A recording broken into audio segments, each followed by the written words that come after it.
Bueno, primero que todo, darle unas muy buenas tardes a todos y a todas las presentes. Les quiero dar la más cordial bienvenida al webinar que tiene por tema abordaje de pacientes intoxicados.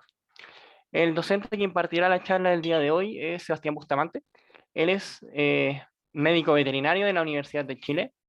Posee diversos diplomados tales como en cuidado intensivo y cirugía, uno especialmente en cirugía, en traumatología y ortopedia, en gerencia y marketing veterinario y además de los certificados de ABC Trauma, ABC Cuidados Intensivos, FCCS, SNC y Ventila.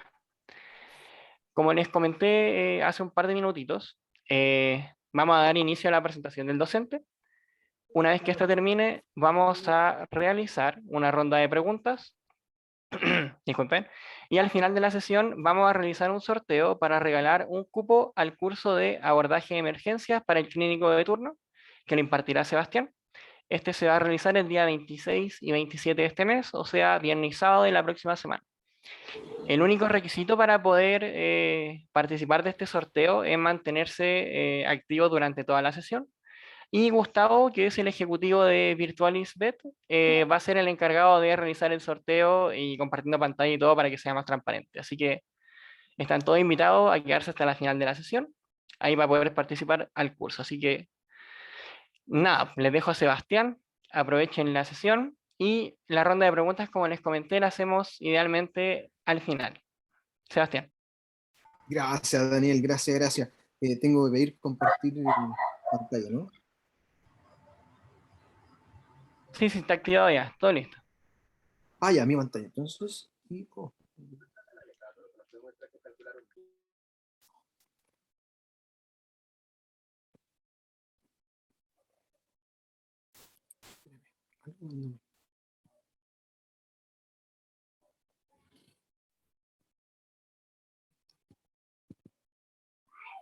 se ve, ¿no? ¿Se ve la presentación, no? ¿Cierto? Sí, Sí, súper. sí. Bacán. Adelante. Ya, colegas, ¿qué tal? Buenas tardes, buenas tardes. Supongo que estamos en condiciones parecidas. Yo llegué hace una horita nomás de los tacos de Santiago. Eh, vengo, a pesar de que me he alejado un poco del quehacer de emergencia y cuidado intensivo hace un tiempo, yo diría que sigo inmerso, ¿ah? Vengo de un paciente por ahí, un anestesista, lo puede corroborar, vengo de un paciente de emergencia, de hecho, y otro no tanto. Sí, hoy día tengo ¿cómo se llama? Confesarles que estoy más bien operando mucho, puro operando prácticamente y atendiendo un poquito de medicina respiratoria. Sin embargo, trabajo en equipo en diferentes clínicas y me doy cuenta que todavía creo que puedo aportar y creo que podemos conversar temas que alguna vez yo practiqué día a día. Hoy en día un poco menos, diría yo, para serles muy sincero. Pero creo que todavía podemos conversar y se los propongo de esa forma también. Entiendo que hay muchas personas tal vez inscritas. Me parece, ¿cómo decirlo?, de una forma espectacular, para decirlo la raja. Digo, qué bueno, yo encuentro que para eso son estas instancias, para eso yo por lo menos me dirijo a ustedes y me tomo el tiempo ahí para hablar de estas cosas que a mí me siguen apasionando, pero estoy en otros quehaceres veterinarios, no sé si les ha pasado que uno cambia de quehaceres veterinarios. Mientras no sea de profesión, tal vez está todo bien. Eh, entonces, la idea, y los invito a que conversemos también si quieren, interactuemos harto. Yo les quiero con esta charla dejar un poco la bala pasada para que conversemos o lleguemos ojalá al curso de emergencia que me parece que vale la pena conversar y conversar constantemente conceptos de emergencia. En general yo veo que todos mis colegas con mucha pega, ¿cierto? Nos está pasando hoy en día, atienden muchos pacientes de urgencia, entonces me hace todo el sentido del mundo que lo conversemos de forma constante. Me ha llamado la atención, tengo la sensación que hemos perdido los lugares, los encuentros para hablar de emergencia, o por lo menos donde yo me desenvuelvo veo que hemos perdido ese ambiente de emergencia que un tiempo estuvo bien alto, creo yo, en medicina veterinaria en Chile. Así que como que lo he hecho un poco de menos. Así que esa es un poco la idea. Conversemos harto, en este caso el tema que yo les planteo es un tema que me parece que engancha mucho a lo fundamental, que es lo que me parece ideal de hablar hoy en día, de gastar nuestro tiempo en hablar de cosas fundamentales, porque digo, para que seamos eficientes, me parece que es un concepto que hoy en día cada vez más nuestra sociedad lo va a necesitar con todo lo que con todo lo que está pasando. Así que necesitamos ser eficientes e ir a lo fundamental, creo yo. Así que démosle. ¿Sí? Manejo de pacientes intoxicados, genérico. ¿Sí? Bien desde lo básico, espero, y ojalá les sirva. ¿Sí? Vamos a hablar desde lo básico, como les digo, desde lo que me parece muy fundamental, y espero que podamos tal vez desarrollarlo en los cursos de emergencia un poco más prolongados, un poco más específicos sobre abordaje genérico de emergencias también. Me parece que es lo fundamental. Algunos cuadros más comunes, un tipo de abordaje que a mí me hizo mucho sentido cuando actualizo, cuando me informo de la literatura científica respecto de esto. Se lo voy a mostrar, viene un libro de toxicología que apareció hace algunos años, y espero poder enfatizarle algunos puntos clave que me parece que valen la pena. Voy a parar aquí un poco porque alguien habla y me parece que podríamos... Súper. Voy a estar atento al chat para que podamos interactuar. Yo sé que a veces la didáctica se pierde, el tema se pierde en el hilo, pero yo encuentro que nos enriquece mucho, la verdad, poder interactuar un poco. Si quieren, yo hago un monólogo de 1 hora más o menos, como ustedes quieran, si no me interrumpen, si hay alguien que no esté cachando nada, yo estoy hablando muy rápido, que es común en mí, sorry. Tengo algún día que estudiar eso y aprender a hablar mejor. A veces voy muy rápido, ¿ya? Pero ahí me paran, no, me interrumpen, yo tengo el chat aquí en vista para que podamos conversar si es necesario, yo replanteo todo. Primera lámina, lo primero es lo primero, ¿sí? De verdad, cuando yo ponga frases así como estas, vienen del fondo de mi corazoncito, digo, de verdad se los recomiendo, cuidado, lo primero es lo primero, esto lo veo día a día muchas veces con conclusiones. El paciente que llega con algún compromiso importante por una posible intoxicación, no aquel que, por ejemplo, yo sospecho una intoxicación y no parece ser urgencia. Estamos hablando del paciente que viene por la urgencia con alguna intoxicación, ¿sí? Lo que ese paciente amerita realizar, diría yo, es ojalá tener un sistema de triage. Interactuemos un poco. Quienes no tienen sistema de triage en sus clínicas o no conocen el concepto nada, digo nada, o no lo han podido implementar. ¿Hay alguien o todos tienen sistema de triage? Yo no conozco todas las realidades veterinarias, no sé en qué estamos. Me da la impresión, o donde yo estoy trabajando actualmente, que estamos perdiendo los sistemas de triage. Hubo varios años que lo instauraron, por acá no, alguien más, primera vez que lo escucho, no me diga. Es hora de conversarlo. Es hora de conversarlo. Muy bien, gracias por la opinión ahí sincera. Es lo siguiente, colegas. Es categorización. No sé si es la traducción oficial en francés, es categorización de pacientes. Súper bien, hay alumnos también que no han escuchado esto. Perfecto, ni un problema. Triage es categorizar pacientes y tener un sistema donde nosotros podamos priorizar. ¿Por qué priorizar? Porque estos sistemas, al igual que los de medicina humana en el sistema público o privado de atención en Chile, lo que intentan es priorizar a los pacientes que realmente son de urgencia. ¿Alguien quiere hablar? No. Lo que intentamos hacer con eso es priorizar pacientes que realmente se van a morir muy fácil, muy rápido, y tenemos que atenderlos más rápido, ¿cierto? Por lo tanto, esto parte en el sistema de preparación de categorización a mi juicio. Si no lo tenemos, les recomiendo partamos por lo primero. Partamos por lo primero haciendo un sistema adecuado de abordaje de emergencia, y en este caso, a mi gusto, es la categorización de pacientes de urgencia. Ahí respondí, creo. Alguien pregunta si es el ASA. No es el ASA en sí, sino que es un tipo de categorización que puede ser en colores, en números, como ustedes quieran. Pero el de Chile típicamente es de color tipo, ¿cómo decirlo? Tipo semáforo, digo verde, rojo, amarillo, ¿cierto? Y negro, si alguien quiere por ahí, morado, tal vez alguna cosa por ahí, bueno, como uno quiera. ¿Alguien más no tiene auto? Parece que eres tú nomás, Camila. Y el ASA es anestésico, sí. El ABCD, Jimena, es el abordaje de emergencia, que espero también dejárselos más o menos introducido ahora, para que, insisto, esta charla, ojalá se den cuenta al final de todo esto, que el abordaje de pacientes de diversas emergencias, basta que nos remitamos a lo esencial, creo yo. Ese es mi mensaje que les quiero entregar con esto.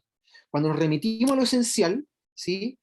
El resto, informaciones específicas, incluso a veces se hacen más banales, menos importantes, ¿sí? Entonces, lo primero, atención de urgencia. Si ponemos afuera un letrero con urgencia, debemos prepararnos para eso, tener un sistema de categorización de atención pronta a los pacientes que necesitan priorización de urgencia, y eso se llama sistema de triage.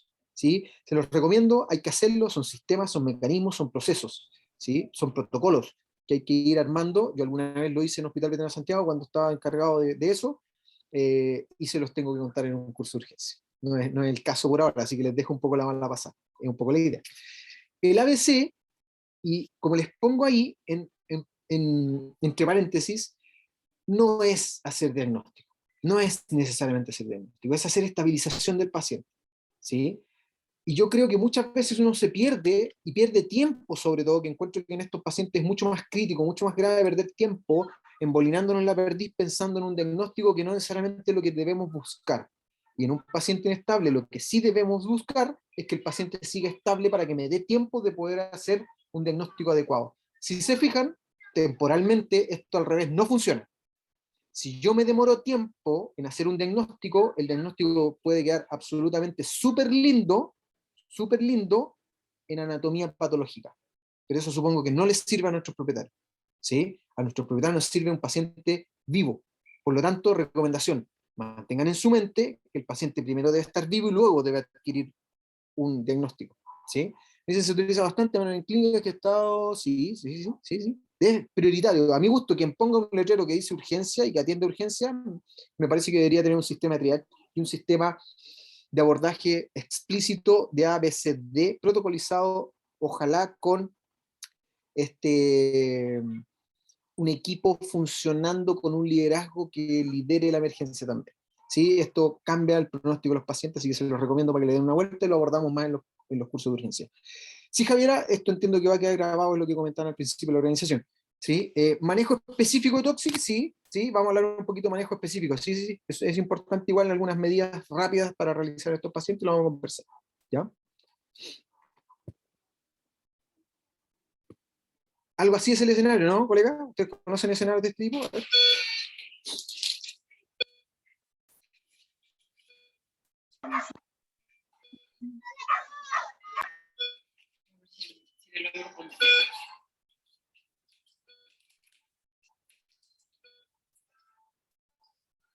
Estamos oxigenando, estamos monitorizando y decimos ABC, probablemente. ¿Sí? No sé lo que tiene el paciente, no sé lo que tiene el paciente, pero ya tiene una ABCD. A eso me refiero. ¿Sí? ¿Puede ser una intoxicación? Puede ser una intoxicación. Le puedo mostrar pacientes mezclados más encima, los voy a engañar. ¿Sí? Le puedo mostrar pacientes que no están intoxicados y que sí están intoxicados. Los síntomas son los mismos.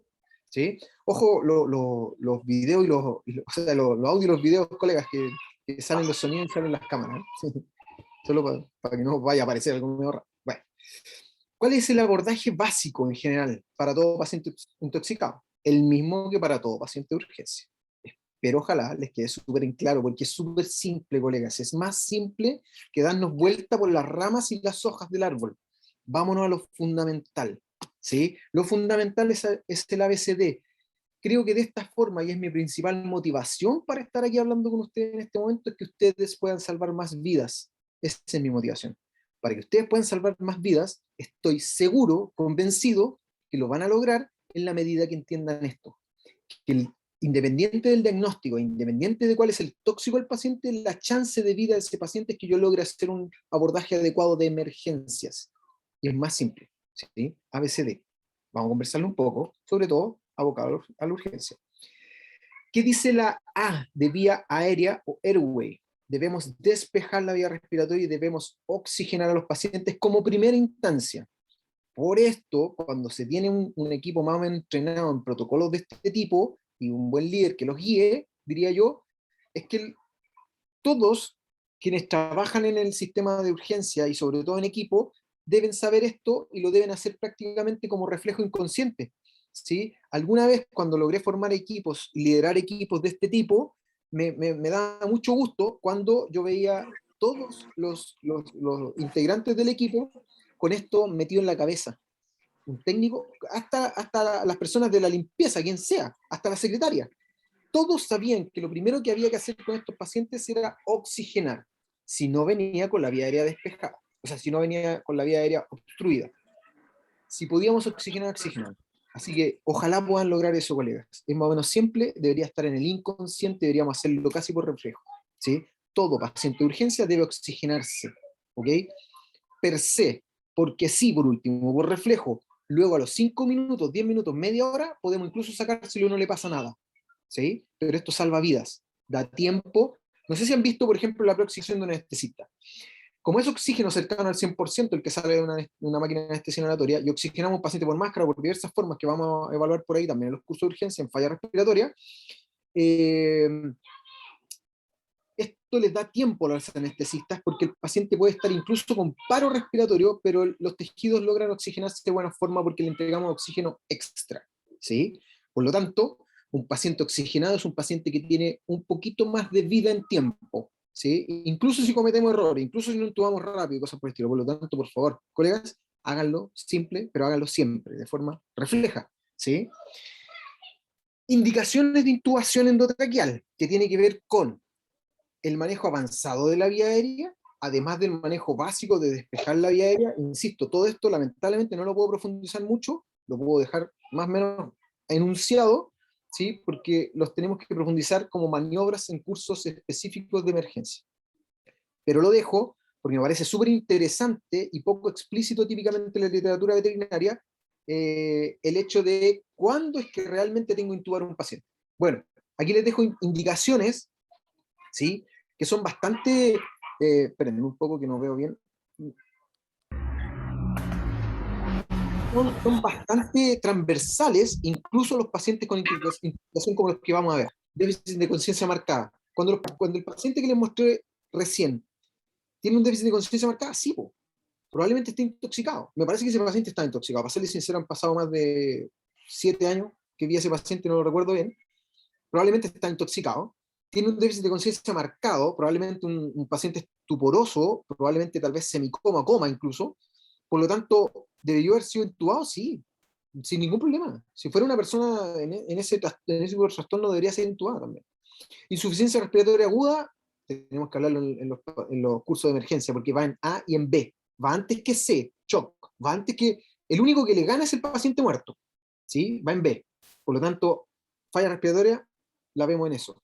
Shock, en C, shock profundo, ¿debe ser intubado? Sí, debe ser intubado. Obstrucción de la vía respiratoria, sí, hay que buscar una vía respiratoria permeable.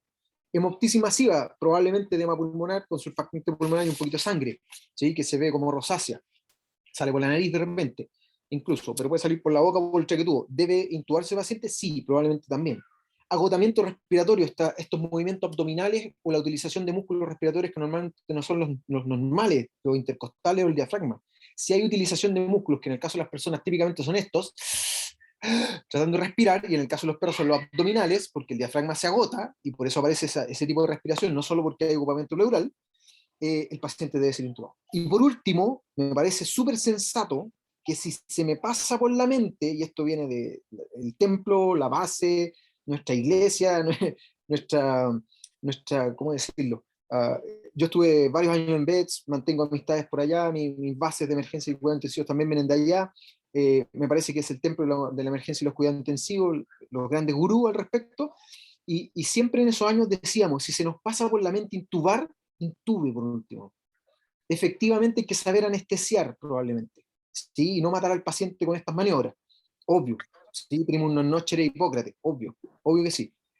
Pero una vez que uno domina estas técnicas, lo más probable es que beneficiemos muchos pacientes más de los que realmente podamos dañar. En ese caso, por último, en el peor de los casos, el tubo se saca y el paciente se despierta, no pasa nada. Si no usamos drogas tal vez peligrosas tipo bloqueadores neuromusculares. Entonces, recomendación, si se les pasa por la mente incluso, mejor intúbenlo y después arrepiéntense. Pero no dejen de intubar al paciente y no dejen de capacitarse en cursos de emergencia para poder hacer intubación endotraqueal en el 99,9% de los pacientes que lo requieran. ¿Sí? Más que cosas muy avanzadas tipo traqueostomía, pulsiocricotomía, cricotirotomía y cosas por el estilo, es simplemente aprender a intubar porque nuestros pacientes son en general bastante intubables comparado con una persona. ¿Mm? Esto es despejar la vía aérea. Este es otro caso, perdón, no quiero confundirlo más de la cuenta. ¿Podría ser una intoxicación con warfarina? Podría ser, pero yo sé que ese paciente está atropellado, ¿sí? Y tiene una contusión pulmonar masiva y tiene sangre en la vía respiratoria. Bueno, ¿cómo se hace eso? Se hace algo parecido, ¿sí? O sin, perdón. se hace algo parecido a lo que les comenté. Hemoptisis masiva, sangramiento masivo por vía respiratoria. Bueno, se intuba, se aplica oxígeno al 100% y tal vez yo ya no hago eso, para serles sincero. No se lo recomiendo tampoco, pero hay que despejar la vía aérea. Hay que aspirar tal vez la vía aérea. ¿Sí? Son maniobras descritas. No necesariamente mi recomendación, para serles sincero. Yo eso dejé de hacerlo porque los pasaba a ventilación artificial. ¿Ya? Es una discusión mucho más compleja que vamos a tener que dar en algún momento. Pero bueno, despejar la vía aérea del concepto u oxigenar con cosas como esto. Una máscara bien adecuada de animales como la que les estoy mostrando. Oxigenar al paciente. Ese es el mensaje. Vía aérea y oxigenar. Estos métodos son más bien hospitalarios, una cánula nasal de oxígeno, tal vez, tal vez la siguiente, una cánula nasal de oxígeno en gatos también, tal vez este método para pacientes más estresables como los gatitos sea un poco más adecuado. Cuidado, consideraciones con las cámaras selladas de oxigenación que dejen además eliminar el CO2, porque si no el CO2 se retiene, recircula y se reingresa al paciente y termina con acidosis respiratoria. Ojo con eso, hipoventilación, acidosis respiratoria. Eso también mata a estos pacientes. Y lo otro, yo diría, ojo con las jaulas, o el calor hoy en día, o estas jaulas o sea, estos cubículos como de cuidado intensivos que tienen calor y que más encima los sellamos, entonces me parece que quedan sofocantes. Lo he visto por ahí en algunas clínicas, tengan cuidado por favor con eso. ¿Sí? Me parece que son bastante sofocantes. Les dejo aquí una tabla típica de entrega de fracción inspirada de oxígeno que nos habla de lo mismo, yo esto lo hablo en falla respiratoria, pero es la cantidad de porcentaje de oxígeno que va en la mezcla gaseosa la cual inspiramos, nosotros también. Estos son diferentes métodos que nos dicen el porcentaje de oxígeno que va en ese aire, para saber si entregamos mucho oxígeno o poco oxígeno, ¿sí? Bueno, las típicas son el collar isabelino, tal vez la cánula nasal, la máscara. La máscara, sobre todo, yo diría que es lo más reflejo que podemos hacer en la emergencia. Llegó la emergencia, ¡pum!, máscara. Todos sabemos probablemente que la máscara, la verdad es que es poco aguantable normalmente por un paciente desesperado. Pero es uno de los métodos y hay que evaluar si el paciente se adecua o no, y si no, muchas veces la pseudoanalgesia me parece que es necesaria y deseable para muchos casos. ¿Sí? Para otros, ventilación artificial con oxígeno al 100% incluso. En B, y sorry que corra, pero igual estamos medio apretados de tiempo. En B, respiración adecuada o breathing de respiración. ¿Sí? ¿Qué nos fijamos en la función respiratoria de estos pacientes? Sobre todo, recuerden y no olviden la ventilación, porque si ya oxigenamos y aprendimos la importancia de oxigenar y evitar la hipoxemia que mata antes que el shock, mata más rápido que el shock, el segundo efecto es la segunda función del aparato respiratorio o la hematosis, eliminar el CO2. Y si no se elimina, falla respiratoria insofacto que mata a los pacientes. ¿Sí? Ocupación pleural, claro, en este momento habría que sacarlo. Puede existir un modelo que se los voy a mostrar después, que podría ser que calce con, en este momento, intoxicado, acaba de llegar el paciente, en B yo le saco la ocupación pleural. Les voy a mostrar un caso de eso, intoxicación con warfarínico. ¿Sí?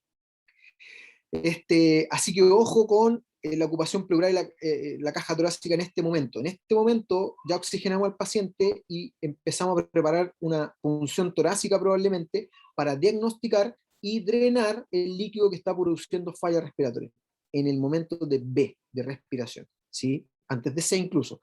Es probable, y lo tengo súper claro y ojalá sea así, deseable que trabajemos todos juntos en equipo y hayan personas que estén poniendo la vía al paciente, yo le estoy poniendo la máscara, estoy liderando tal vez, estoy indicando, estoy sacando fármacos, estoy haciendo varias cosas al unísono y el paciente no hay ningún problema con que le estén poniendo una vía, yo estoy oxigenando y esté tal vez haciendo una toracosíntesis. Trabajamos en multifunción en equipo, ¿cierto? En lo posible.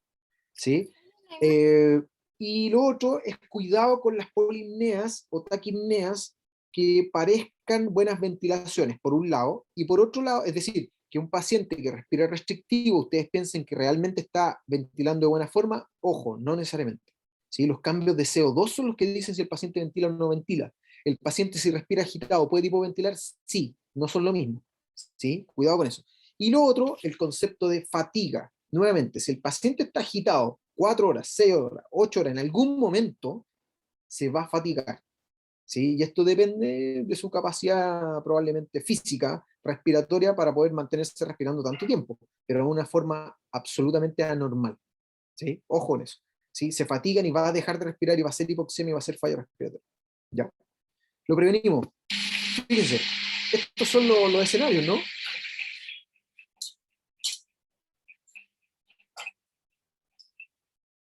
un paciente taquipneico, lo estamos oxigenando, le muestro la gasometría que afortunadamente ya hicimos, al unísono le ponemos el ECG, al unísono le ponemos una vía permeable, y en 5 minutos el paciente está abordado de ABCD, ¿sí? Incluso rápido, si somos las suficientes personas para hacer esto. Y con un diagnóstico más o menos claro. No sé si se fijaron, en esa gasometría el problema de esta paciente es un engaño, no está intoxicada. ¿Sí? No sé si la ha pasado, pero estoy seguro que la mayoría me diría que la paciente está intoxicada. No está intoxicada, tiene hipocalcemia.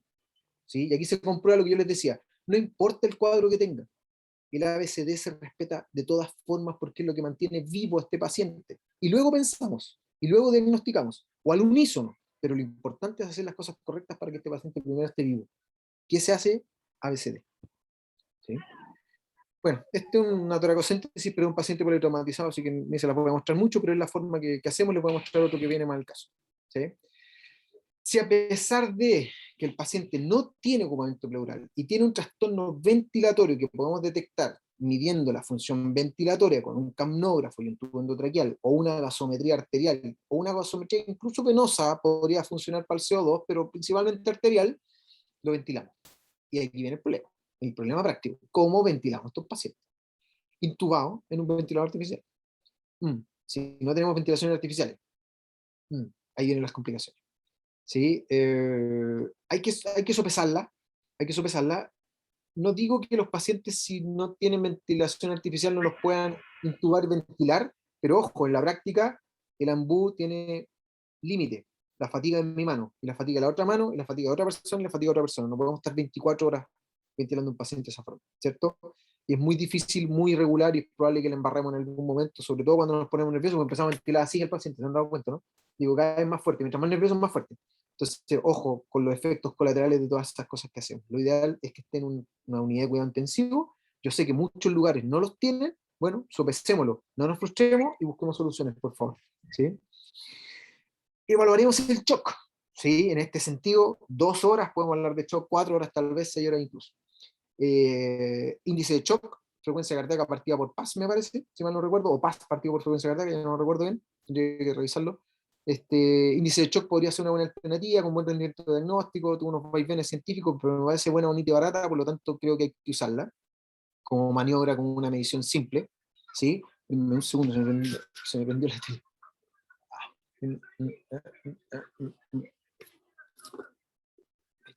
Ahí está, perdón. Medición de presión en lo posible, y ahí por favor díganme si hay muchos que no tienen medición de presión, les puedo comentar cómo hacerlo bueno, bonito, barato, por 5 lucas, 10 lucas. Se puede hacer esto, se lo podemos enseñar en los cursos de emergencia también. Tiempo reina capilar, que tiene un gran rendimiento diagnóstico para shock. En general habla muy bien de... Alguien me pregunta acá porque cómo se calcula el índice de shock. Numerador, denominador, no sé qué me pregunta, sobre el alcanzo del nombre. Numerador, denominador. Me parece que debería ir uh, frecuencia cardíaca partido por presión. Frecuencia cardíaca partido por presión, ¿cierto? Esto viene a relacionar cuánta frecuencia cardíaca prácticamente necesita el organismo con el reflejo varopresor, ¿cierto? Que es el reflejo que hace que el organismo gatille adrenalina, y el reflejo simpático ante la baja presión en el callado en el arco aórtico y en los bulbos carotídeos. La detección de la baja de presión, sobre todo en el callado aórtico, hace que gatille adrenalina, reflejo varopresor. Bueno, si yo a mí me baja la presión, me pongo pálido, me da taquicardia, ¿cierto? Todos nosotros nos vasocontraemos, por lo tanto tenemos mayor frecuencia cardíaca para sostener una baja de presión con vasoconstricción. ¿Okay? Por lo tanto, ¿cuánta frecuencia cardíaca prácticamente yo necesito para mantener 90 de paz? Si tengo 160, tengo un índice de shock casi del doble, ¿cierto? 1.8, por lo tanto tiene shock el paciente, descartando otras consideraciones como dolor, ansiedad, miedo y cosas por el estilo. El paciente está luchando contra el shock en la fase de compensación del shock, y el paciente sí tiene shock a pesar de tener una presión relativamente normal. ¿Okay? Bueno, 100 si ustedes quieren, de 100 para abajo van a shock, la sistólica. ¿Ya? Palidez de mucosa y tiempo relleno capilar. Ahora, insisto, esto lo deberíamos hablar 2-3 horas en una charla de shock, con todo gusto. ¿Ya? Entonces, vemos palidez de mucosas también, buscamos la oligonuria tal vez, ¿sí? En un paciente intoxicado por etilenglicol, por ejemplo, se produce este tipo de cuadros, ¿sí? De oligonuria, y deberíamos medirlos, por ejemplo, con un gasto urinario, por ejemplo, con una sonda urinaria, ¿sí? Me preguntan también, denme un segundo, ¿dónde se buscan los porcentajes de shock? Porcentaje de shock, Fernando, me pillaste, porcentaje de shock. No lo he escuchado nunca. Índice de shock, como te digo, índice de shock. Es una variable, una relación, una razón que te permite iterar más o menos que el paciente se está defendiendo en la fase de shock compensatorio. ¿Sí? No es como un porcentaje de shock. No. Shock index, ¿sí? ¿Sí? Índice de shock. Lo deberían encontrar fácil en la literatura veterinaria. ¿Sí? Como les digo, esto tiene que ver con mucha emergencia. Y tenemos para hablar un curso entero. Pero tratemos de llevarlo desde la base de la emergencia a los intoxicados. ¿Sí? Entonces, el concepto es reanimar por metas de A, B, C, D. Fíjense, vamos en C. ¿Sí? Vamos en C. Tenemos varias cosas para hacer en C. Otras cosas que a veces necesitamos hacer en C es que si el paciente tiene, por alguna razón, poco volumen venoso periférico, que no necesariamente es presión arterial, veo mucho esa confusión, que debe tener baja presión el paciente, por eso no tiene sangre en las venas. No está tan ligado, ojo con eso. No necesariamente, ¿sí? Eso tiene que ver con fisiología vascular también. Pero muchas veces mayor a 0,9 el índice de shock comunica, efectivamente. Mayor a 0,91 a mí me parece que ya hay que encender la alarma, 1,2 me parece que ya 140, 120 de frecuencia cardíaca con 100 de sistólica, me parece que ya tal vez puede haber un efecto, ¿sí? De shock y tiene buen rendimiento diagnóstico para ser detectado. Así que esa es la idea, diría yo, de una prueba más o menos de screening de shock. Sí, efectivamente, 0,91 diría yo, 1,1 incluso. Bueno, eso es simplemente el punto de... Se me fue el nombre. Punto de corte que el estudio demuestra que tiene un buen rendimiento diagnóstico. Cuidado con los números, cuidado con los estudios. Ya esos estudios yo lo hablo en shock y en índice de shock en las clases de shock.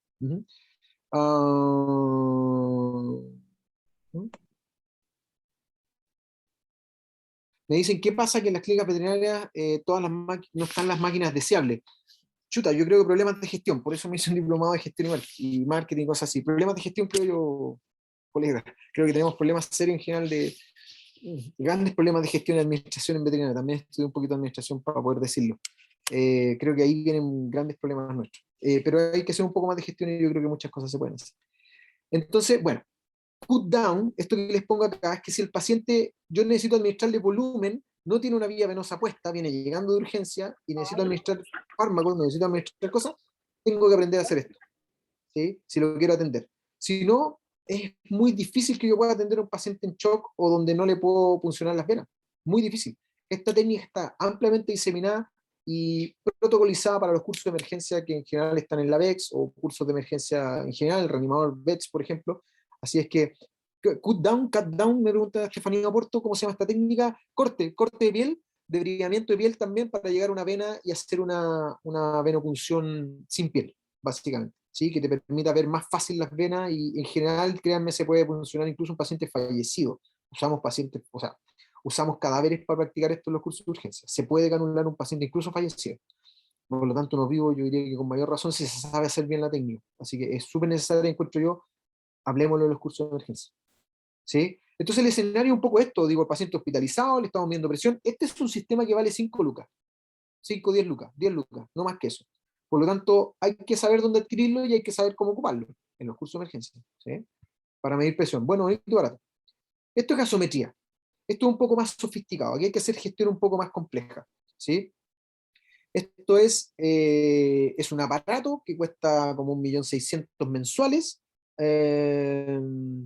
Hay que pagarlo, pero hace gases arteriales, pH, gasometría. Esto se instauró en el Hospital Veterinario de Santiago en el 2010 aprox y no se ha dejado de hacer nunca más. Llevan más de 11 años, más o menos 11 años haciendo mucha gasometría. Cuando uno hace 10 de estas al mes, se hace, créanme, perdón, 10 de estas al día, se hace bastante más fácil diagnosticar al paciente en este sentido y habituarse al cálculo y diagnóstico de este tipo de mediciones. Yo sé que en general no ocurre. Bueno, yo les digo a la empresa, les digo cuánto sale y hay que ver, jugar con los números y gestionar un poco para ver si lo consiguen. Me preguntan por la intraósea. Sí, Jimena, completamente. Después de la vía central en la reanimación cardiocerebropulmonar va la intraósea, pero ¿para qué estamos con cosas en veterinaria? ¿Cuánto han puesto intraósea? ¿Cuántos estamos capacitados realmente para poner una intraósea? ¿O tenemos los dispositivos de medicina humana para poner una intraósea? Así que a mí no me gusta perderme con la idea. Yo por eso he hecho los cursos también en medicina humana. El dispositivo para poner una intraósea es un dispositivo específico que se pone en el hombro de las personas por 300 lucas. ¿Quién hace eso en veterinario? Así que lo hacemos en cachorros principalmente, poco diría yo en pacientes muy adultos, es más complejo pasar una cortical y que no te quede tapada el trocar, o poco se gastan las 20 lucas de poner un trocar intraóseo, para ser sincero, creo yo. ¿Mm? Que un poco más, o sea, por ejemplo, un trocar para sacar en médula ósea, 15 lucas para arriba. Dudo que muchos se lo estén gastando para intraósea, los felicito si lo hacen. ¿Sí? Pero intraósea, a mí me gusta aterrizar las cosas un poco espaciales para serles sincero, Jiménez. La gasometría mide lo que hace el cuerpo, ¿cierto? En sangre específicamente. Arterial o venosa, Camila. Arterial o venosa se puede sacar la muestra, tienen diferencias de diagnóstico, 4 horas para hablar de eso. Llegó la tecnología EPOC de gasometría a Chile, no lo sé, EPOC, no lo sé, Mayra. Pero tenemos la Nova Fox Plus, que la tiene Technigen, el aparato de bancada que aparece típicamente en los estudios de gasometría a nivel internacional. Otro caso, vía central me parece, que les quería mostrar, no, les quería mostrar la monitorización que hacemos a veces en emergencia. Denme un segundo. Ese es un catéter central, fíjense, puesto en la emergencia de un paciente, creo que tenía anafilaxia, en verdad, shock profundísimo. Y en la urgencia ya estábamos poniéndole un catéter central y midiendo saturación venosa central un poco más avanzado también, se necesita gasometría. A veces tenemos que hacer episiotomías para poner sondas. Bueno, si es importante y yo necesito saber si vienen oxalatos de calcio y el paciente está oligoanúrico por una intoxicación con etilenglicol, necesito saber si produce o no produce orina, saca una pequeña muestra en lo posible, se mete ¿cómo se llama? Al microscopio y si hay oxalato de calcio, listo, diagnóstico probablemente hecho. Si el paciente tiene trastornos convulsivos neurológicos y además concurre con este trastorno de oligonuria, falla renal hiper mega abrupta y vive en un taller mecánico y se tomó un líquido que dejaron botado ahí dulce, es probable que el paciente esté intoxicado con etilenglicol. Son raros, pero pueden existir. Así que episiotomía es factible. En C, ¿sí? A mi gusto. Así que se puede hacer en urgencia también. Hay que usarla con criterio. Controlar en D, de disability, ¿sí? Disabilidad o falta de funcionalidad neurológica en D, hablamos de controlar las convulsiones. Todo esto ABCD lo estamos hablando de paciente vivo, ¿sí? Sorry no haber hecho la salvedad previa, pero es muy diferente el abordaje, completamente diferente el abordaje a un paciente muerto. Y eso nuevamente lo hablamos en cursos de emergencia. Esto es ABCD de paciente vivo. Me gusta hacer la diferencia porque me parece que hay completa diferencia. Y cuidado con la interacción en la literatura que nos confunde. ¿Sí? Que C es ir a comprimir, sí, en el paciente muerto, en el vivo no. ¿Sí? O sea, en el paciente que yo no sé en el paciente choqueado hacemos otras cosas. ¿Sí? Ojo, es diferente C de paciente vivo que C de paciente muerto. Yo prefiero hacer la diferencia. Me preguntan, ¿cuándo recomiendas poner un catéter central? Johan, sorry, pero es que esa es otra clase también. Es una clase de, por ejemplo, shock séptico, donde me parece que es una valiosa herramienta. El catéter venoso central tiene varias implicancias y como te digo, puedo estar una hora hablando del tema.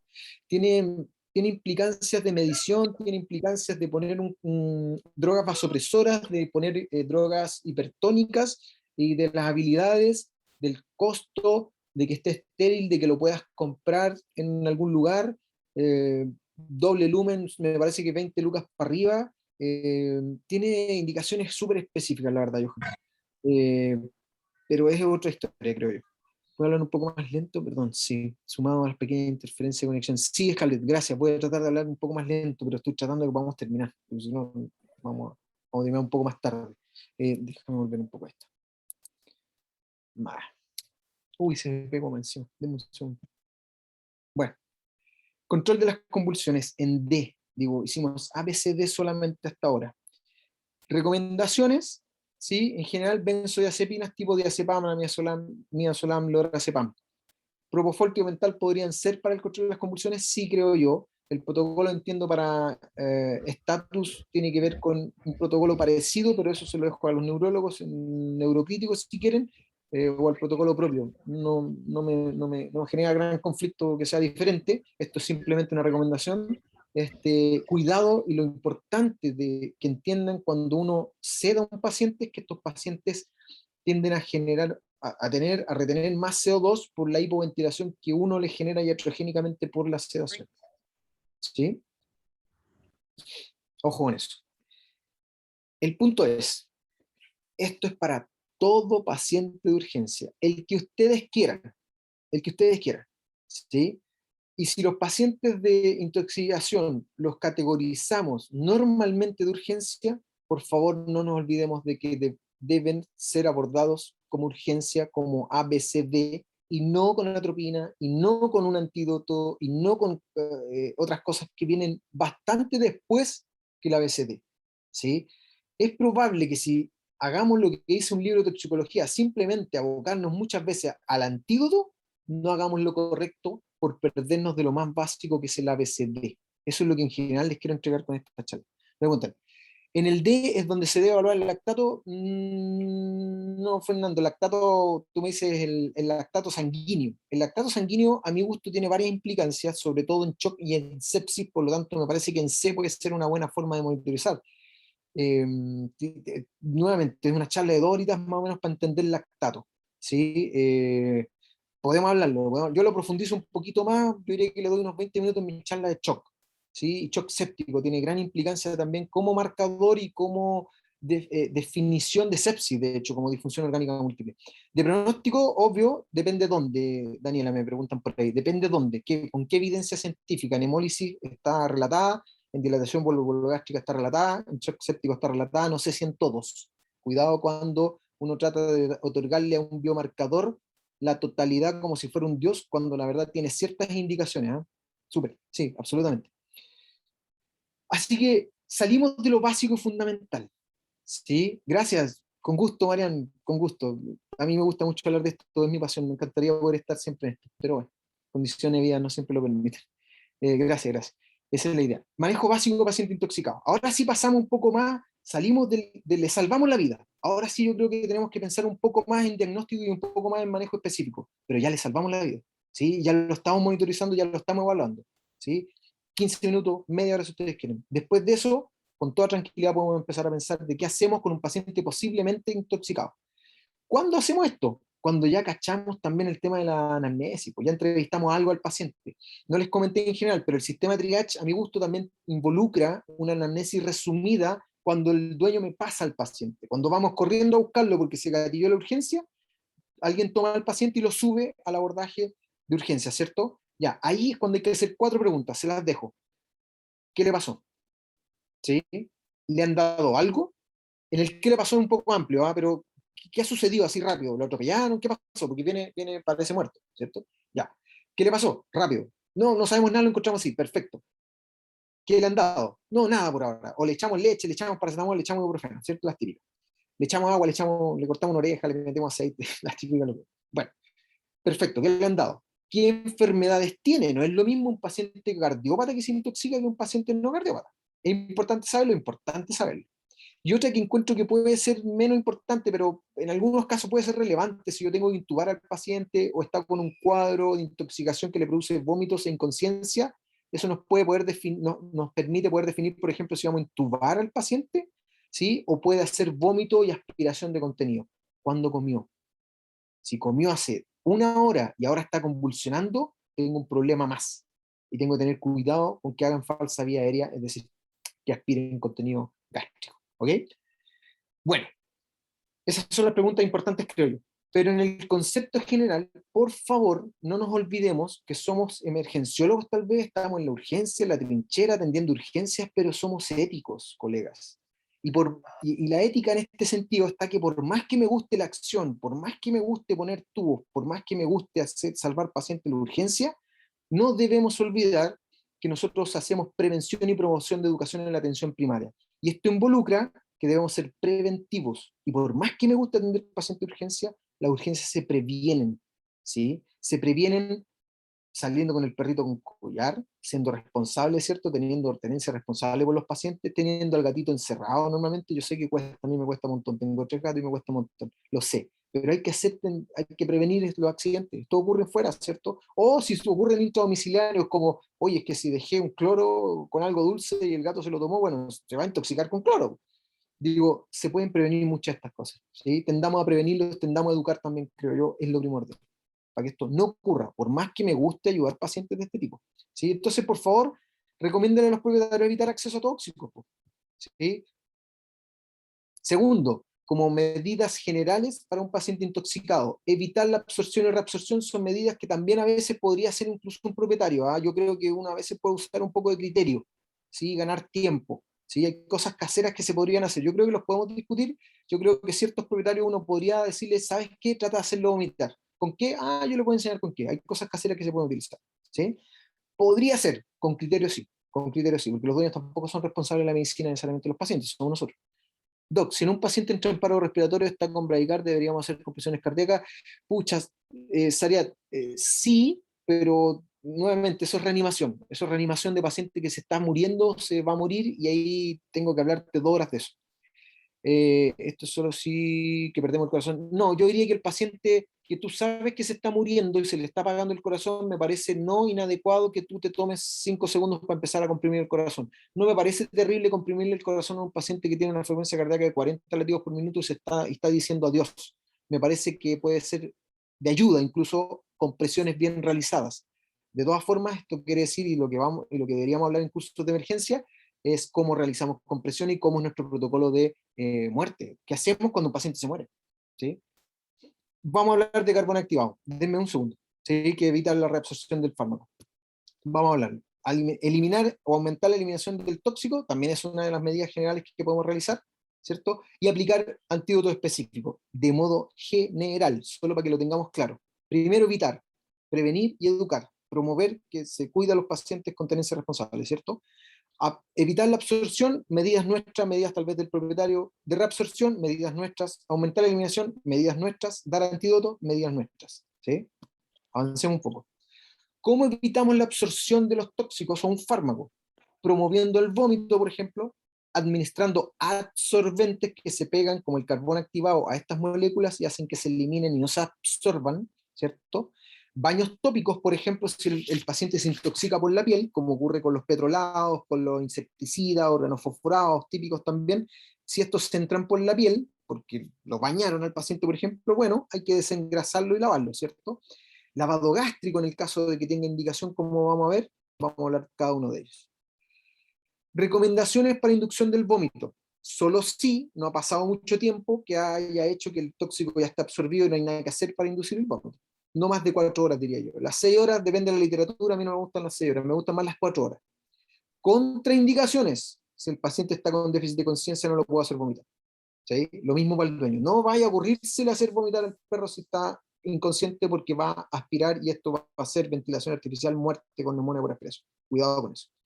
Y 2, que sea un irritante. Problema, puede ser que ni el propietario ni yo sepamos qué es lo que ingirió el paciente. Ahora, un irritante cáustico, por ejemplo, soda cáustica, que a veces la utilizamos para destapar baño, no sé si usted, pero yo de repente la pongo.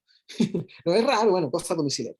Algo irritante, aceite caliente, lo que ustedes quieran. Lo más probable es que haya dejado una huella en la boca, ¿cierto? Pilas, por ejemplo, baterías de auto.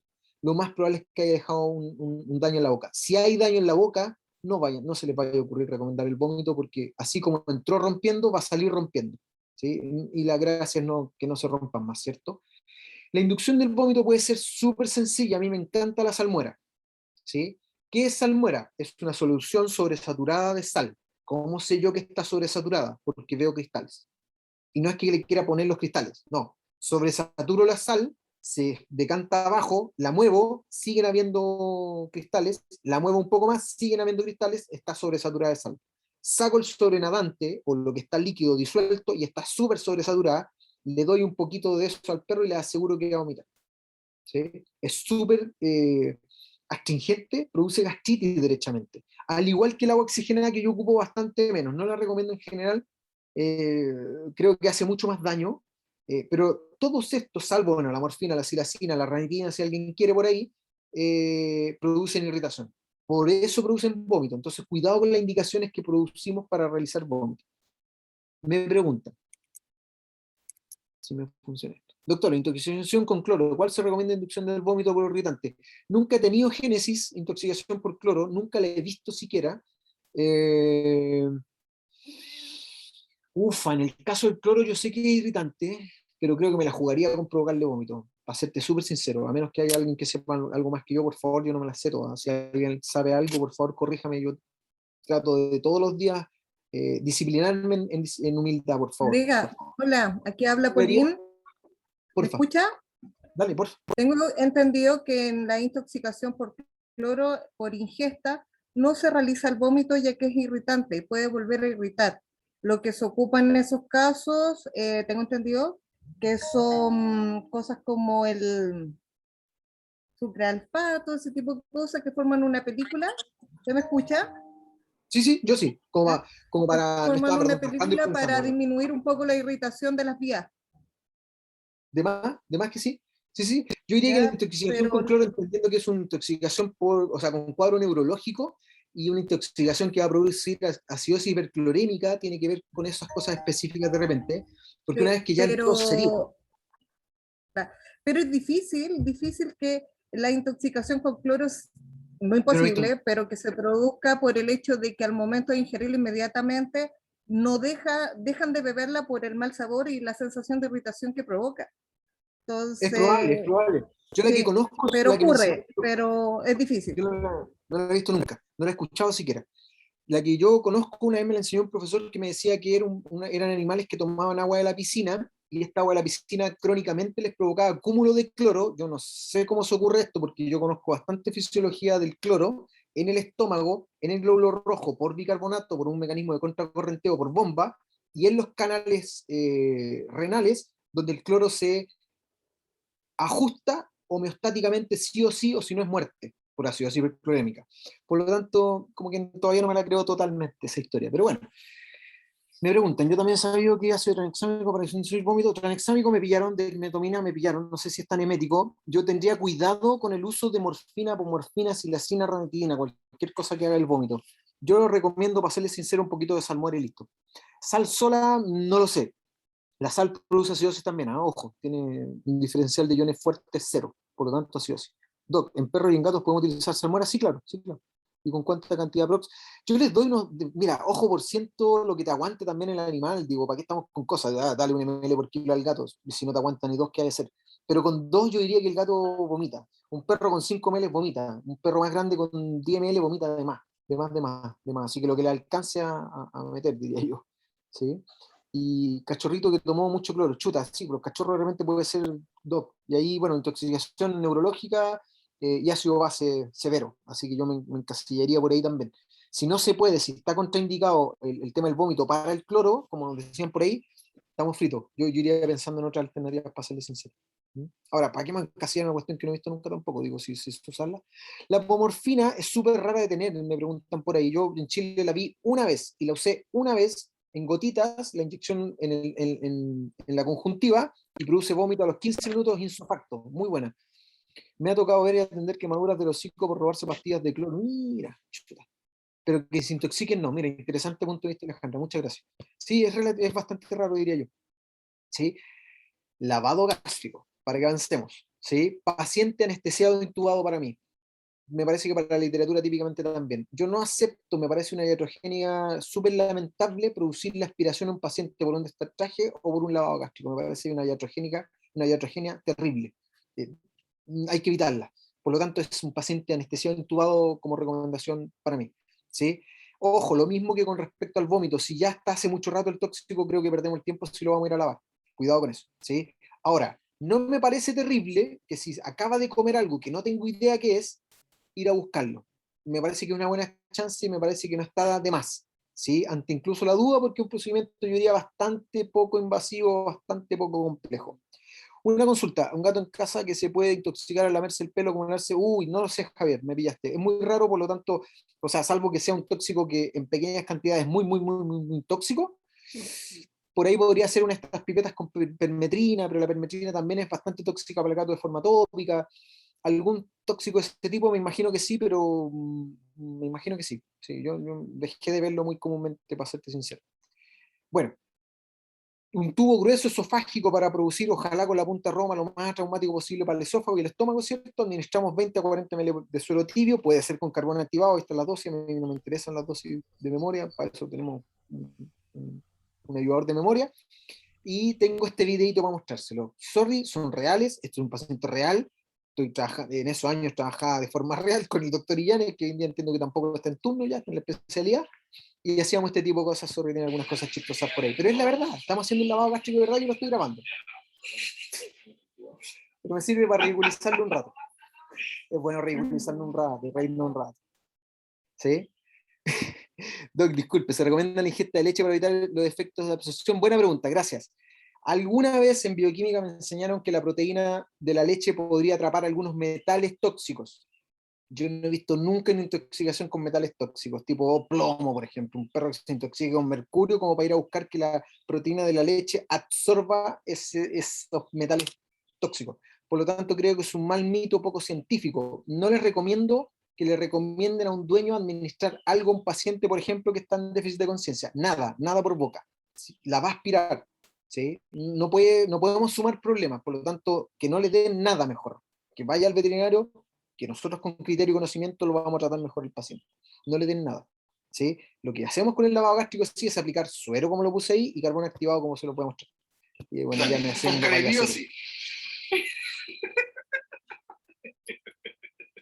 Perdón, perdón. Imposible. Pero lo que les quiero mostrar es el escenario. Es un paciente intubado, oxigenado, que le estamos metiendo mucho líquido para adentro.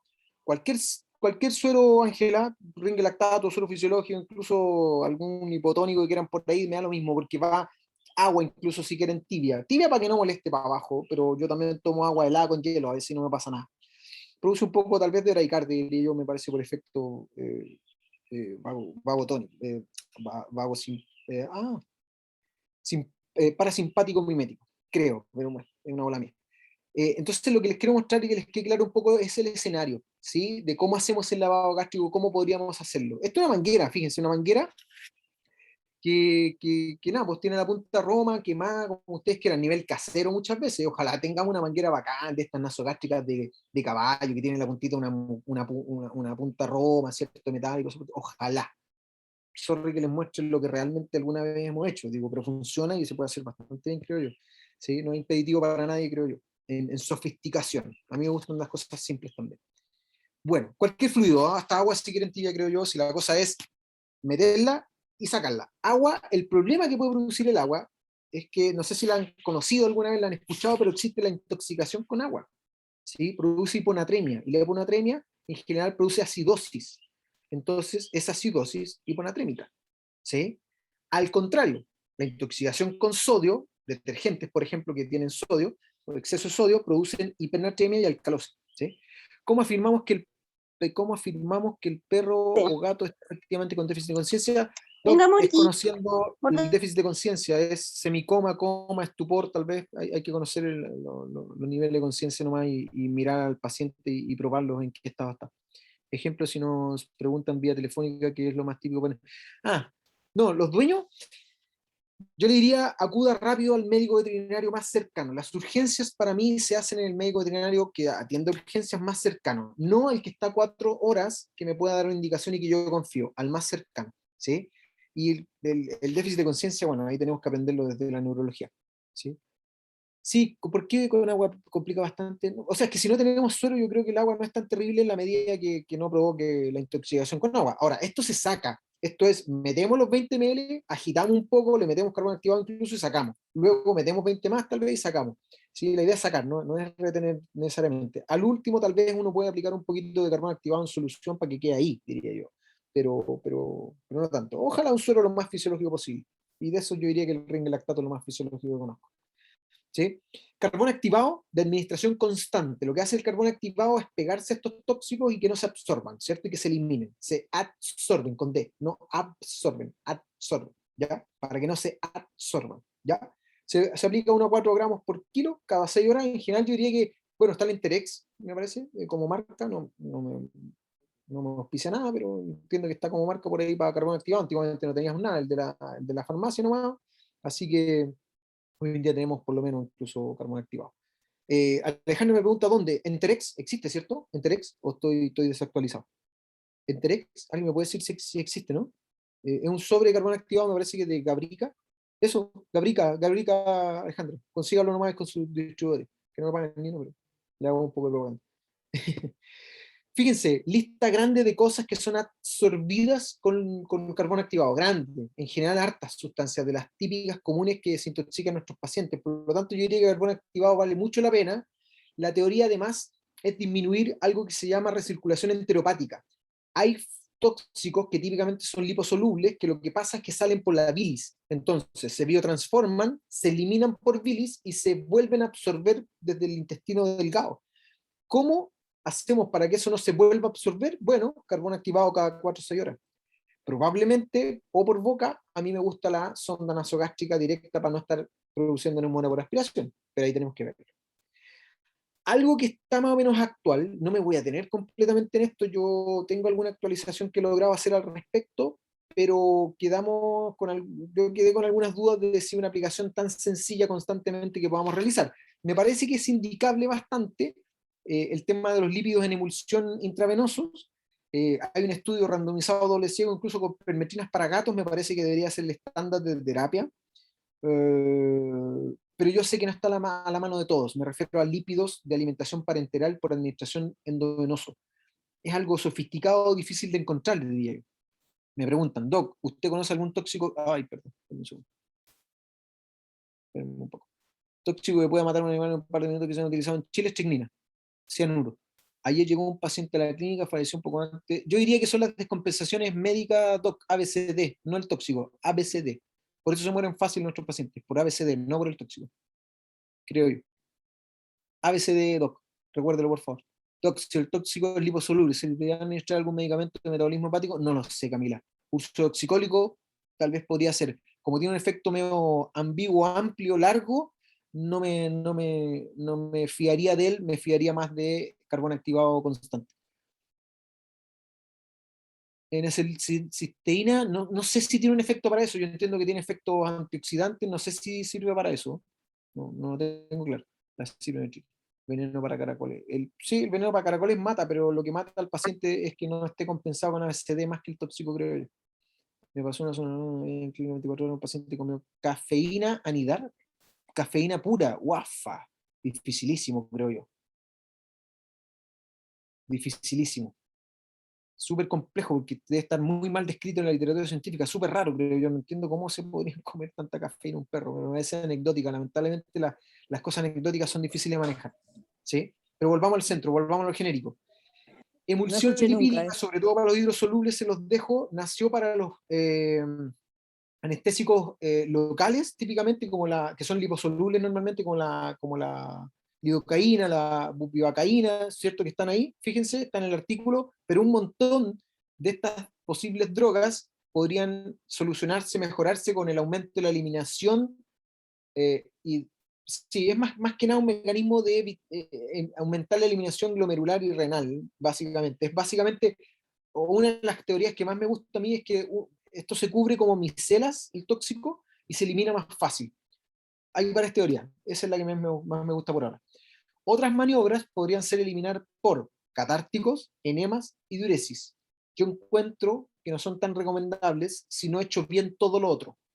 Si no he hecho bien el manejo de shock, el catártico deshidrata, irrita el intestino.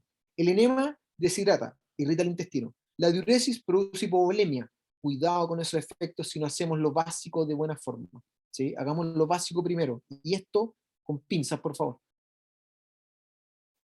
Enia, la verdad es que no tengo cómo contestar en esta charla por tiempo también el abordaje de estas intoxicaciones en específico por cocaína y por cafeína o por cualquier cosa media más rara. ¿Sí? Yo sé que pueden ocurrir ingestas muy amplias de cosas de nuestros animalitos, sobre todo los que tienen pica o parorexia, porque comen cualquier tontería. Lo que me importa hoy día es que ojalá logren integrar que todas las intoxicaciones las abordamos con ABCD. ABCD. Si hacemos ABCD de forma obediente, y porfa, si alguien se lo ha dicho así como haga ABCD y por favor obedece, por favor obedezcamos, por favor seamos disciplinados, les prometo que van a salvar más pacientes. Hagamos el ABCD bien. Esa es la invitación de esta charla. Más que lo específico. ¿Y cómo lo hago si es que el perro chupó un tronco de pino y el pino tiene algo específico que me lo va a intoxicar? ABCD. ¿Sí? Esa es mi respuesta en esta charla para cualquier intoxicación La Biblia. universal, si quieren. ¿Sí? Pero ojo, estas no las recomiendo de buena primera. Yo no las recomiendo. encuentro que podemos dañar pacientes si no las sabemos utilizar bien, o las implicancias que tienen el efecto secundario de cada una de estas. Doc, no me quedó muy claro. ¿El triage es ABCD? No, el triage es el sistema previo al abordaje clínico de emergencias ABCD. El triage es el sistema de categorización que debo tener desde la entrada de mi clínica, si es que yo hago emergencia, para saber a quién atiendo primero y a quién atiendo después. Es el triage, Doc. Y como te digo, este es justamente el enganche para entender que necesitamos aprender de emergencias desde lo básico, si queremos hacerlo avanzado tal vez, ¿sí? Esa es mi invitación. El ABCD es el abordaje de emergencias clínico, es decir, no pasó por... A ver, la categorización, fíjense, en medicina humana la hace un enfermero, la puede hacer un TENS también, la puede hacer hasta una secretaria. Yo en el Hospital Veterinario de Santiago instauramos que fuesen las secretarias quienes hacían el triage. Cuando llega la persona a pedir atención, ¿quién es el que define si es una urgencia? Si en mi clínica es una secretaria, quien hace el triage es la secretaria. ¿Se entiende? Luego, el abordaje de ABCD lo hacemos nosotros. Lo hacemos los médicos, los técnicos, quien esté atendiendo la emergencia. Lo hacemos los médicos, ¿sí? Entonces son pasos separados que yo enseño en la charla de abordaje de emergencia de 2 horas. Hablamos de esto. Yo les muestro todos los sistemas que yo logré instaurar alguna vez cuando trabajé mucho en esto, ¿ya? Y ahí les prometo que se lo hablo en extenso. La verdad es que mis charlas, mis presentaciones, no sé, toda la información yo encuentro que tienen que estar abiertas, se las regalo, me las piden por mail y con gusto les paso la información que quieran. Yo no la he inventado, normalmente la copio, ¿sí? Voy a pasar rápido por esto. Me gustó este abordaje del libro de toxicología, que es más o menos nuevo, está en internet, les digo dónde bajarlo. Me gustó separarlo por sistema. ¿Cuál es el sistema afectado? Gracias, Marcela, qué bueno que les gusten mis charlas, con gusto, si me invitan, a menos que no sepan cómo me pongo, porque me pongo especial también a pegarme por la, pero o ahí hablo muy rápido a veces, que a veces no le gusta a la gente, pero si me invitan yo con gusto hablo. Separarlo por sistema nervioso, sistema cardiovascular, porque es lo que primero nos salta a la vista, y lamentablemente la chance de tóxicos es un poco amplia. A ver si se lo aprenden todos de memoria, en específico. Yo no. Luego del ABCD, vamos por específico. Miren, afectan cuadro neurológico, hartos, algunos destacados. Amitraz, ya no tanto, ¿cierto? Ivermectina, por ahí anda. Metaldehído, veneno de caracol, este es común. Órgano fosforado, un poco más común. Piretrina, las prescribimos. ¿Sí? Estricnina, qué bueno que Chile dejó de matar ratones, en teoría, con estricnina. Se hizo común un tiempo matar animales con estricnina, de forma gubernamental. Pero hay varios más. ¿Sí? Tétano, nicotina, cigarro, marihuana por ahí también. ¿Sí? Entonces, la lista es demasiado larga. Yo no tengo cómo aprenderme, los colegas. Creo que ustedes tampoco. Por lo tanto, si los subdividimos, más o menos como, pero me acuerdo que los comunes afectan más o menos por acá. Podría ser por acá si los vamos clasificando. Espero entregarles esa clasificación. ¿Sí? Los cardiovasculares, los neurológicos, ¿sí? Los respiratorios por ahí. Sorry, lo voy a pasar rápido. Se los dejo, se los regalo, no tengo ningún problema. ¿Sí? Sí, también. Sí, doctora. Sí, era común también. Nefrourinarios, varios. Montones. Montones. No tenemos cómo hablar cada uno por específico. No tenemos cada uno cómo hablar. Montones. Montones. ¿Sí? Lo que les decía, perdón, me quedo saltar esta diapositiva de manejo específico. Cuidado con que los riesgos, cuidado con que mis maniobras provoquen más problemas, porque Hipócrates lo dijo varios años antes de Cristo. No podemos dañar más a los pacientes. Y a veces nuestras maniobras pueden dañar pacientes, con diuréticos, con catárticos, con oxicólicos, con aspiración por boca y cosas por el estilo. En mi ABCD, si detecto intoxicación con órgano fosforado, lo primero es estabilizarse. Muy bien. Oxígeno, suero, ventilación, lavado gástrico. Hay gente técnica que... Sí, gracias Alejandra. Perfecto, me parece que entendiste todo. Muchas gracias. Logré el objetivo. Gracias Alejandra. Tal cual. Independiente que usted parezca que tenga un paciente intoxicado, ABCD. Todo lo que hemos hablado hasta ahora. Oxigene, ventile. B, C y D. Ordenadito. Con eso lo salva. Le aseguro que con eso lo salva. Se lo aseguro que con eso lo salva. En el caso de rodenticidas, ¿cuáles son? Vamos para allá, denme un segundo. Vamos a los más comunes. Les voy a hablar de rodenticidas a Fernando. Yo sé que son comunes. El primero. Rodenticidas. ¿Qué producen? Inhiben la oxidación de la vitamina K o la activación de vitamina K. ¿Qué hace la vitamina K? La necesitamos para la vía... Uy, por favor que alguien me corrija. Para la vía, me parece que extrínseca principalmente, si no, bueno, aquí en la diapositiva me van a ayudar. ¿Sí? Para la vía extrínseca, lo que sí me acuerdo es de los factores de coagulación que inhibe, sobre todo el 7, Exacto. el 9, Me parece que el 10 y el Cortar la 11. hemorragia.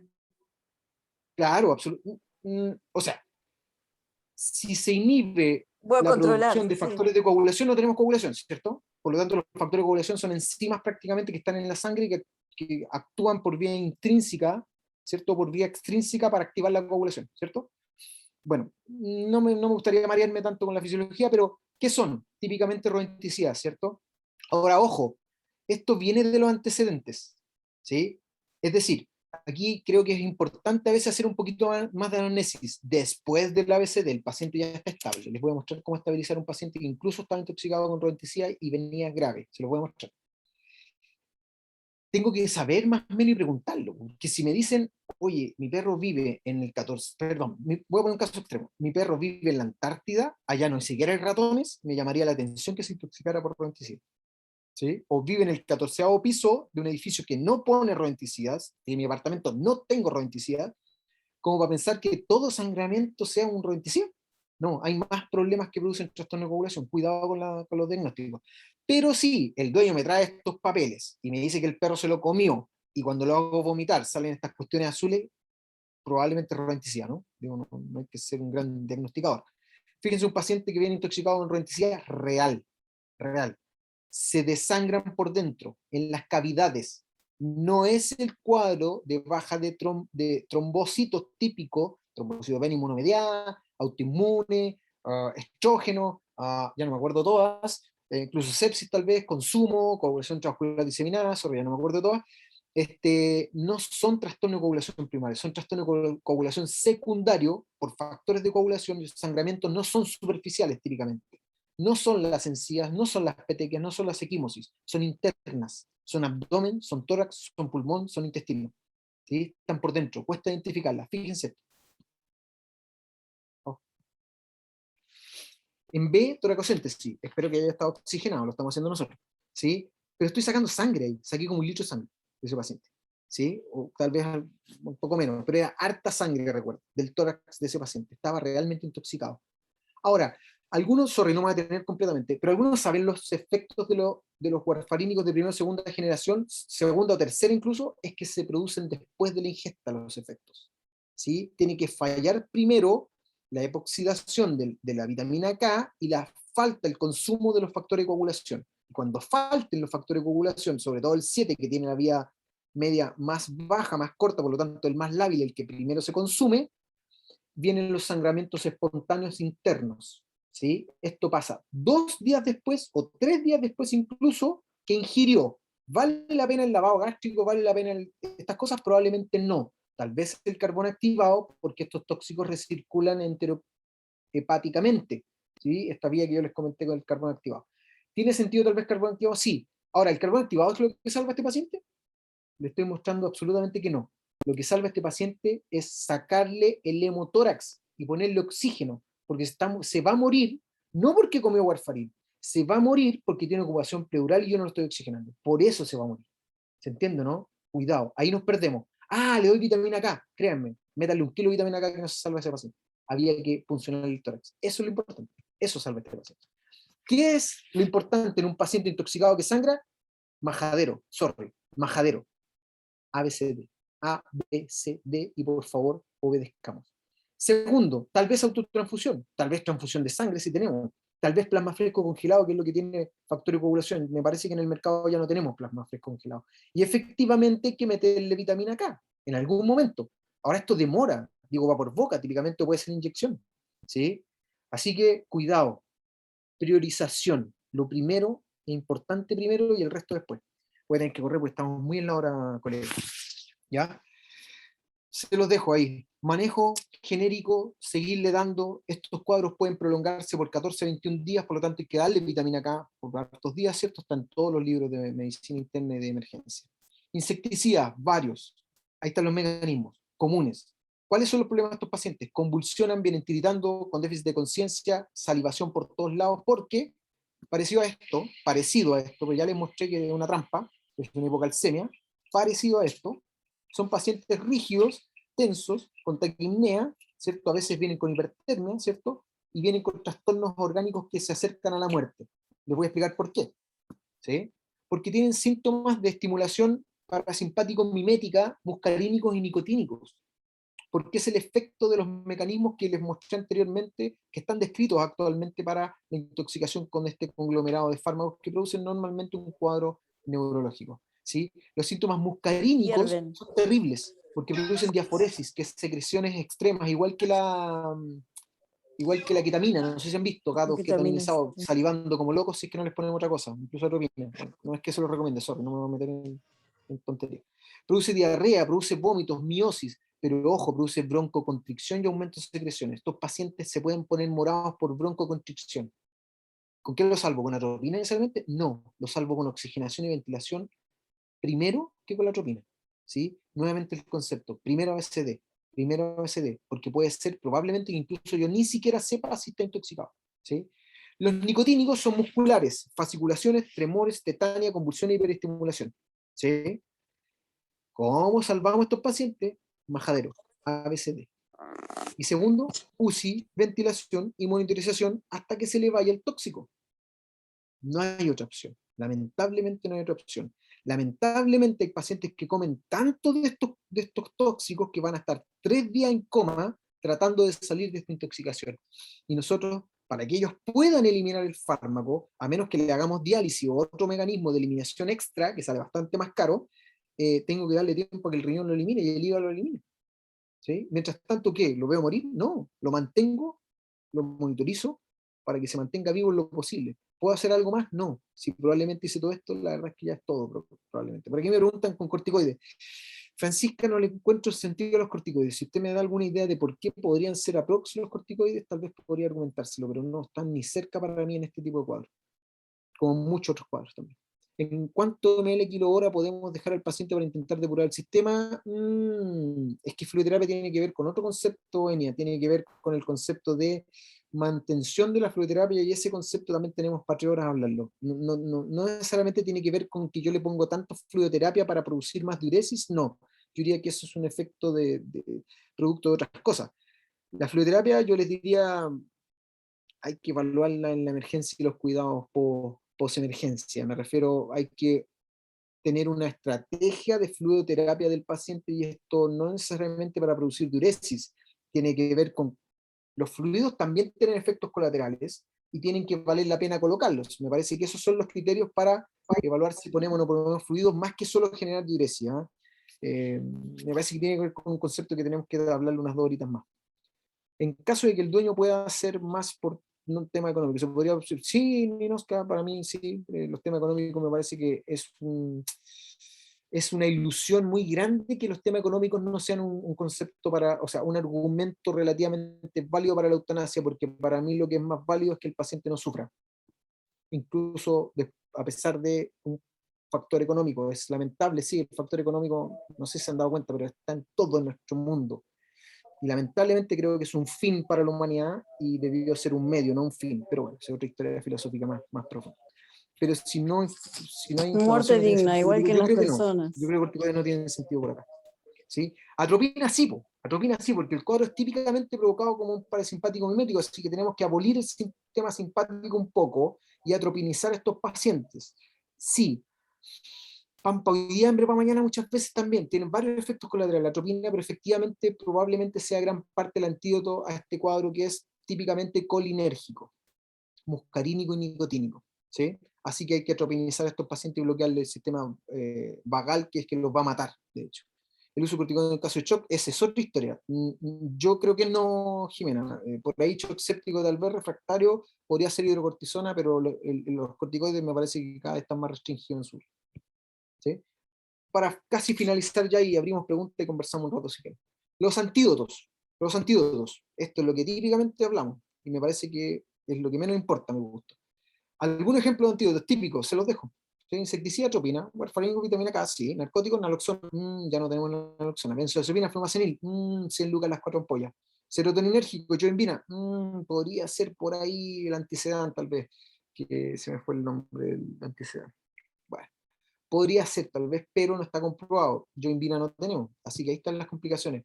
¿Cuál es el mejor antídoto? Majadero, atipamezol, muchas gracias. Atipamezol para revertir algunas drogas también. ¿Cuál es el mejor antídoto?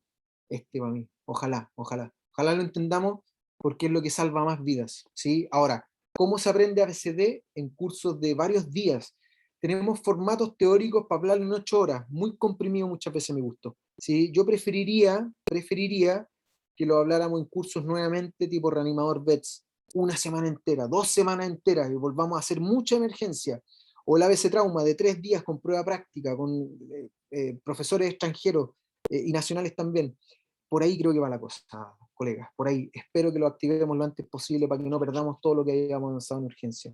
Y espero estos cursos queden incluso insuficientes, ¿sí? Y todas estas charlas queden insuficientes y hagamos más cosas.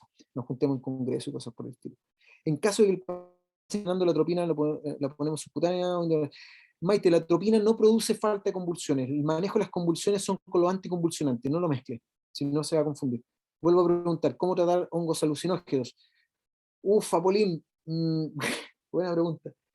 Ay, ay, ay, sí, son cada vez más comunes. A ver, la psilocibina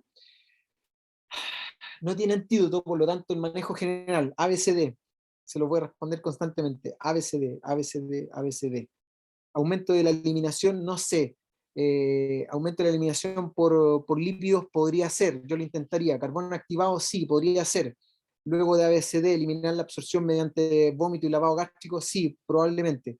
Psilocibina yo sé que actúa como unas 4 horas, y en general las dosis tendrían que ser, creo yo, un poco altas para producir un efecto terrible, hasta donde la conozco, psilocibina, pero insisto, mi objetivo en esto no es hablar de intoxicaciones en específico.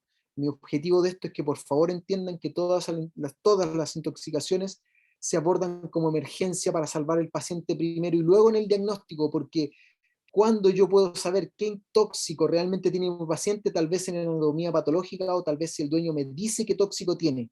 ¿Tenemos antídoto para todo? No. ¿Cuál es el antídoto para todo? ABCD UCI, por favor. Lo mismo, Fernando, por cannabis. Misma historia. Yo conozco cannabis, conozco psilocibina. De otro día les cuento por qué, pero creo que son terapéuticos en varios aspectos. Pero no tengo cómo responderles todos los tóxicos porque no tienen probablemente un antídoto específico. Por lo tanto, tenemos que conocer más o menos cómo funciona, pero lo importante nuevamente es lo genérico. ABCD UCI, ABCD UCI es la respuesta para todos los tóxicos. ¿Cuál se usa? ¿Cannabinoides? Sí, cada vez más. Yo diría que me parece que no hay paciente muerto con cannabinoides descrito todavía. He escuchado por ahí que algunos me dicen, sí, a mí se me murió uno que murió por dormir ahí por hipoventilación. Bueno, si va a producir somnolencia y déficit de conciencia cualquier tóxico, nuevamente, volvamos a las respuestas de la charla. ¿Qué hacemos? Oxigenamos, ventilamos. Si no ventila el paciente, lo ventilo. ¿Qué más hago? Si tiene shock, le quito el shock. Si tiene déficit de conciencia, si es el tóxico, no se lo puedo quitar. Tengo que esperar que despierte cuando elimine el tóxico. ¿Cómo salvo a estos pacientes? Nuevamente, la respuesta es ABCD y UCI. Es para todo. Sí, pero la marihuana como tal, ¿en qué dosis es tóxica? No la conozco, Patricia, a pesar de que hice ¿Puedo un decir diplomado algo sobre el en medicina CBD? canábica. Un segundo, para responder. Hice un diplomado en medicina canábica de la Universidad Nacional de Colombia. No recuerdo la dosis tóxica, no me importa mucho porque en general todos hablaban de que no hay relatos de toxicidad en sí por marihuana.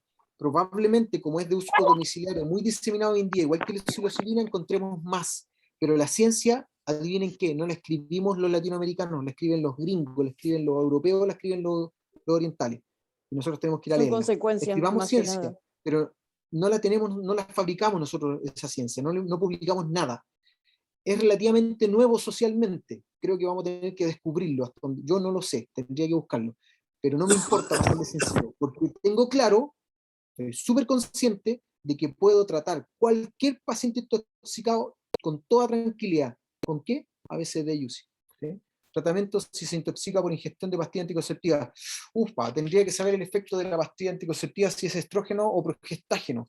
Entiendo que los estrógenos dañan la médula, por lo tanto lo más probable es que yo vea un efecto de ese tipo y no sabría cómo recuperarlo salvo con trasplante de médula, complejísimo en veterinaria.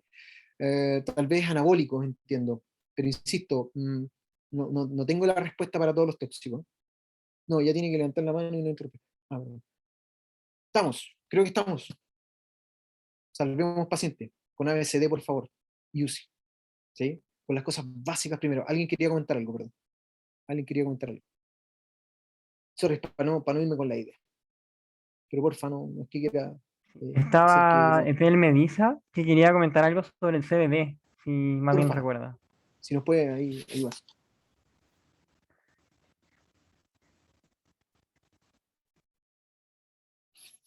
Gracias, Pamela. Intoxicación con marihuana, ABCD y Enterex. Suficiente.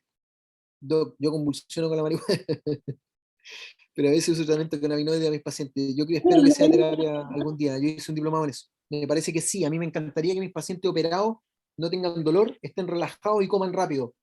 Esta la produce, ¿eh? Ojo. Analgésico. Convulsiones. Oh, me pillaste. Yo diría que sí. Yo diría que el dolor siempre hay que tratarlo de forma proactiva y no muy atrasada. El único dolor soportable de la gente. El propio no. Cuarto síntoma vital. ¿Alguien quiere decir algo, por favor? Pues yo estoy más o menos terminando mi monólogo.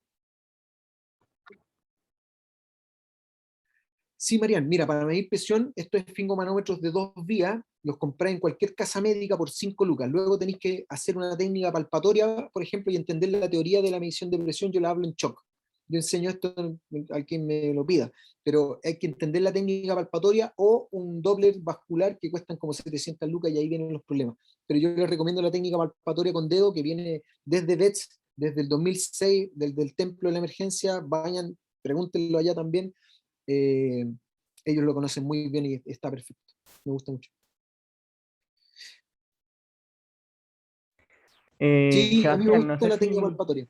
Sí, la medición de le presión. damos el pase a Ethel, que quería comentar lo de CBD, y si no, vemos Porfa, lo del concurso porfa. para no alargarnos.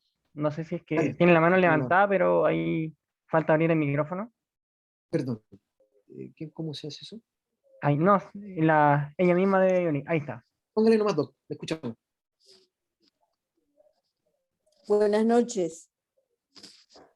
Buenas noches, Doc. Nada más quería decir sobre el CBD. Estamos tratando de que se cumpla el obtener la cromatografía de cada aceite, porque Sí, por lo la general concentración. es alguien que le dice y está ahí la intoxicación. Eso por un lado, y por otro que no nos dicen cuando viene un perrito que ya le han dado y no sabíamos la procedencia de lo que le habían dado. Entonces ya Muchas veces no. viene con la mala historia y no se hace una buena anamnesis, eso continúa y, en fin, ABCD como usted dice, y es lo mejor Sí. que se puede hacer. Nada más Eso. quería agregar eso. Gracias, Pero Doc. realmente Sí. no da reacciones adversas. No, muy poco, yo creo. Difícil. O muerte difícil. Dormir mucho, sí. Sí, Ojo, sí. dormir mucho, igual produce hipoventilación, ¿ah? Hipoventilación y falla respiratoria pueden llevarlo a la muerte del paciente. Entonces, es eso lo que tenemos que salvar. Pues muy bien. Muy bien. Eso, gracias. Tatúense ABCD para salvar pacientes y ser superhéroe ahí. Muchas Salvando pacientes. gracias a usted. Sí, super. Toma presión digital, su correo, porfa. Lo voy a dejar escrito. Vamos a dejar escrito mi correo. Con todo gusto. Trato de ayudar en lo posible. Sebastián, te quiero, la verdad, dar las gracias. A las personas que están preguntando por la grabación, vamos a subirla el día de mañana, durante la mañana, a nuestro canal de YouTube, que es Virtualix, para que lo puedan ver. Va a estar toda la grabación allí y para que no se vayan todavía, le voy a dar el paso a Andrea porque vamos a hacer el sorteo del curso, ¿ya? Así que él o la ganadora va a tener el cupo gratuito para el curso de abordaje con Sebastián. Así que Andrea, te dejo encargada y Sebastián, te pido si puedes dejar de compartir. Sí.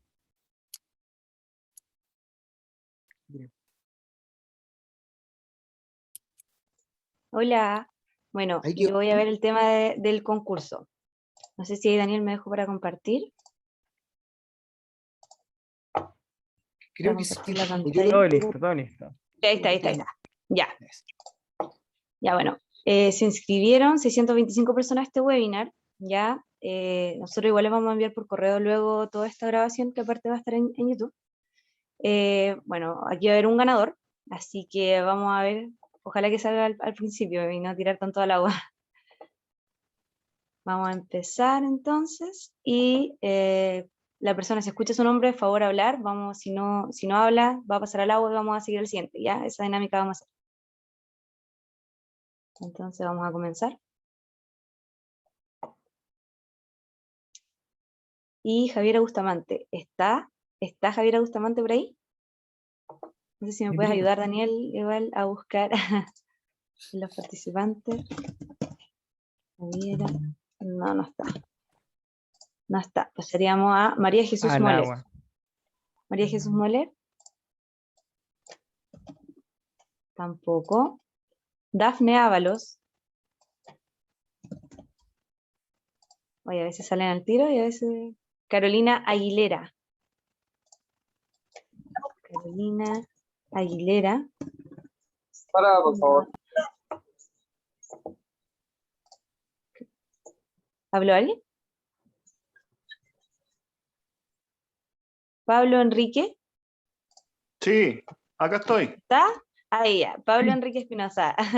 Tú fuiste el ganador del sorteo. Oh, Ah, espectacular. tienes una beca 100% gratuita al curso de abordaje de emergencias que va a dar aquí Sebastián. Te vamos a contactar vía correo para solicitarte tus datos e inscribirte al curso. Ya, no sé, ahí Ya. dejo ahora a Sebastián para que pueda invitarlos al curso también. Dejarle ahí Perfecto, para se que puedan pasaron. Eso, seguir Muchas participando gracias. con nosotros. Muchas gracias, se cursillo, pasaron. 8, qué bueno, Doc, ahí nos vemos para el curso. 8 horitas de urgencia. 8 horitas de urgencia me parece poco, pero bueno, algo es algo. Ahí virtual y algún día hagamos uno más grandote. Hagamos curso grande, ojalá con prácticos también de urgencia, pero espero que ahí en ese cursillo podamos vernos, repasar también estos conceptos de urgencia ABCD en 8 horitas para que salvemos más pacientes. Esa es un poco la idea, esa es mi idea. Espero ahí aportarles con esa información, creo que es necesaria todavía. Muchas gracias a todos y a todas por su participación. Va a quedar esto grabadito, como les dije, en el canal de YouTube y felicidades al ganador para el cupo del curso. Así que espero que tengan muy buenas noches todos y todas. Los felicito por estar acá aprendiendo. Muy bien. Sigamos así, porfa. Cuídense, que estén bien.